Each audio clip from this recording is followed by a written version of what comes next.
Hi, welcome to Starz Recapped. Today, I am going to explain an American psychological neo-Gothic horror movie called A Cure for Wellness. Spoilers ahead. Watch out and take care. The protagonist of the movie, Lockhart, is a self-centered, young man who doesn't care about anything other than his work. He is so career-obsessed that he has left his mother in an old-age home, believing she is a distraction. In the opening scene, he is called to a meeting with the company's higher-ups and fellow board members. There, he reads an open letter from the CEO, Pembroke, who addresses the board members. He reveals that he is currently at a wellness spa in Switzerland on a 2-week getaway. However, in the letter, Pembroke expresses no intention to return back and he calls out the company for engaging in illegal and unethical financial practices. Pembroke also says that he would never approve the company's planned merger with another finance giant and warns the board members against contacting him again. After going through the troubling letter, the members unanimously assign Lockhart to bring Pembroke back to New York. They warn him that if he fails to do the job, he'll have to take the fall for the entire scandal. Left with no choice, Lockhart agrees and travels to Switzerland. After touching down, he is driven up the hill to the spa by a man named Enrico. The two strike up a conversation and Enrico says that he doesn't understand why rich people from all over the world come looking for this particular spa. Their conversation is interrupted when an angry villager chucks a drink at the car. However, Enrico doesn't even respond, implying that this is a common thing here. He explains that the villagers have a bad history with the people that live on the hill. 2 centuries ago, the hill was owned by an aristocratic family. Apparently, the family's last baron was so obsessed with the purity of his bloodline, he decided that only his sister was clean enough to carry his child. When the church disapproved of the union, he renounced God. This didn't go down well with the villagers and on the baron's wedding night, they attacked and burnt the illicit couple alive before leveling down the entire castle. After that, the place was rebuilt and turned into a wellness spa for the rich people, who come here looking for the cure for their emptiness. In the next scene, Lockhart arrives at the spa but learns that the visiting hours have already ended. Therefore, he takes an appointment to speak with the manager. He then goes outside to make a call and there, he notices a window to an eerie-looking basement. After a while, he finally meets the manager and asks to speak with Pembroke. After taking vitamin droplets from a peculiar blue bottle, the manager tells him that their treatments are most effective when exposure to the stresses of the modern world are strictly limited. He reveals that the spa is built over an ancient aquifer that offers rejuvenating qualities. Lockhart looks at the pictures in the room and notices a man with bandages all over his body, posing in front of the main building. However, his gaze is abruptly disturbed when the manager tells him to come back after 7 in the evening when Pembroke will be done with his daily treatment. Before leaving, Lockhart drinks a glass full of water and thanks the manager for cooperating. Unfortunately, on their way out of the hill, a deer suddenly comes out of the woods and strikes the car. It somehow gets lodged in the windshield and due to the ensuing struggle, Enrico loses control of the car and ends up crashing into a ditch. 3 days later, Lockhart wakes up in a room at the same spa. Shortly after, the director of the place, Volmer, approaches him and explains that he broke his leg in the accident. Volmer says that he has already notified Lockhart's firm about the accident and asks him to try out the spa's treatments during his stay. After he leaves, Lockhart drinks water as he watches a man covering the window to a basement he saw earlier. To his horror, he then finds a parasitic creature floating in his glass. Following this, Lockhart sneaks out of the room and finds Pembroke in the bathhouse. He asks the old CEO to come home with him but the latter claims that he can't leave because he is unwell. Pembroke then takes a dip in the water and when he emerges, he suddenly redevelops interest in the stock market as if he has broken out of a spell. Hence, he agrees to return to New York and lead his company once again. Excited, Lockhart quickly gets ready and calls for a taxi. As he waits for Pembroke, he meets amateur historian Victoria Watkins. She shows Lockhart the remains of the church where the Baron apparently executed a priest. It is believed that people used to come from miles for the miracles attributed to the holy water. Lockhart then tells her about the Baron's obsession with bloodline purity and she promises to look more into it. After a while, he meets the youngest patient at the institution, Hannah. She considers herself a special case because she is the only patient who is allowed to take the vitamins from a blue bottle that Volmer and the other staff take. Later, when Pembroke doesn't show up and goes missing from his room, Lockhart confronts Volmer.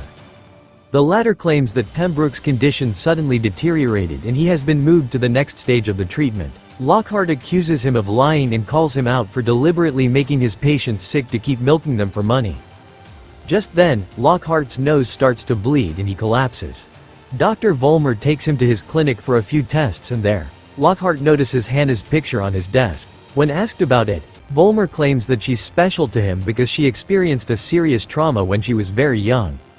Shortly after, he reads Lockhart's medical report and recommends him to undergo treatment. The arrogant American hesitantly agrees, and when Vollmer is distracted, he steals Pembroke's medical file. Lockhart then undergoes treatment inside a water tank. However, during it, the in-charge gets distracted, and the tank suddenly fills up with eels, causing Lockhart to panic.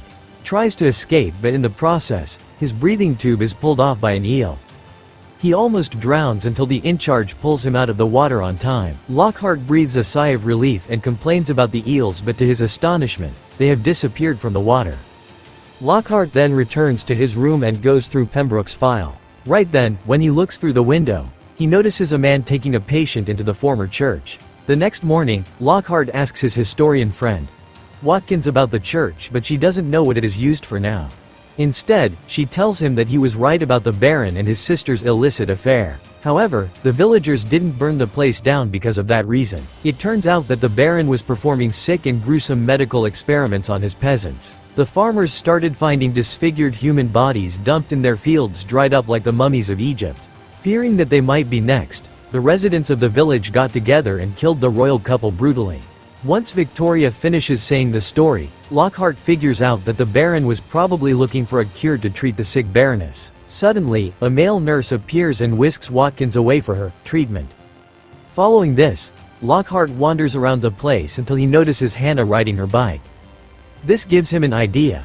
He asks her to show him around the town, and in exchange, he will give her a ballerina toy. Hannah, who appears to be a kid mentally, agrees without hesitation.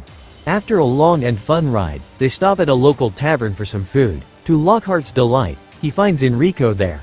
It turns out the driver also survived the crash and he was given a new car by the wellness spa. The reason, however, for this kind gesture was never specified. Meanwhile, Lockhart gets to know Hannah over some beers. She reveals that her mother died in a fire when she was young and that her father will come for her when she gets cured. She also lets him borrow some of her vitamins. Lockhart then leaves Hannah at the bar to visit Peter, the only doctor in town. Although Peter is a vet, he looks at Pembroke's medical file and reveals that his teeth are falling out, probably due to chronic dehydration. This puzzles Lockhart as the spa makes its patients drink ample amounts of water. He connects it to the Baron's experiments and the dried bodies that were found in the field. It is believed the Baron was burned alive 200 years ago, but Lockhart finds it strange that people are flocking to the spa, looking for a cure, something the Baron was looking for his sick wife. Peter reveals that her sickness was actually infertility.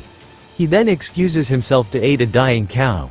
It turns out the cow fell sick after drinking sewage water from the spa. He cuts the poor animal's stomach open, and shockingly, a stillborn calf and some eels spill out.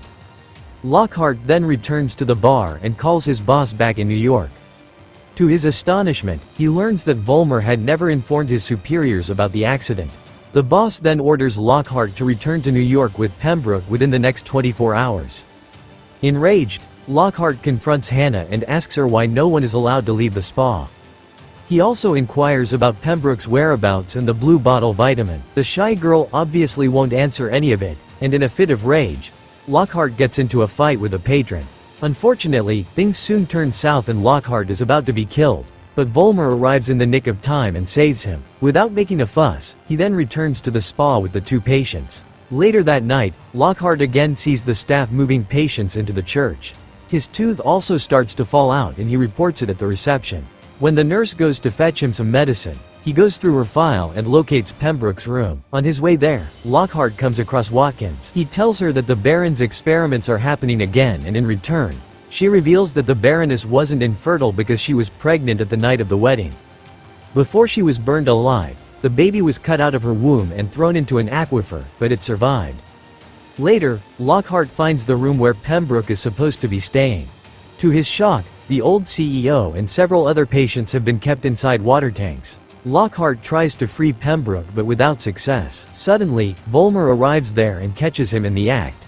As a punishment, he straps Lockhart down and drills a hole in his front tooth. In the next scene, Lockhart somehow escapes from the spa and heads to town with Enrico. He goes straight to the local police station and reports all of Vollmer's experiments. Soon, the evil director is called into the station and Lockhart accuses him of continuing Baron's experiments and killing Pembroke. However, Vollmer instead accuses him of buying into Watkins' conspiracy theories. He then calls Pembroke inside, revealing that the CEO is alive and well. Puzzled by the whole incident, Lockhart assumes that he was hallucinating earlier, so he voluntarily returns to the spa with Vollmer. Later, he undergoes several treatments, because of which he slowly begins to act and think like Pembroke. He starts believing he is not well and that must stay for a cure. However, one day, as Lockhart is writing a note to his employer, he suddenly has a moment of clarity. He breaks a glass and uses one of its shards to cut open his cast. To his shock, Lockhart learns that his leg was never broken. He then breaks open the gate to the church and ventures inside. There, he finds Vollmer's laboratory, where he conducts his experiments. Lockhart also finds an underground area with a pool where dead bodies are dumped and fed to eels. One of those dead bodies happens to be Mrs. Watkins. Apparently, she knew too much for her own good. Suddenly, Lockhart is discovered by a worker, but he manages to neutralize him before running away. Meanwhile, Hannah is using the pool and she has her first period.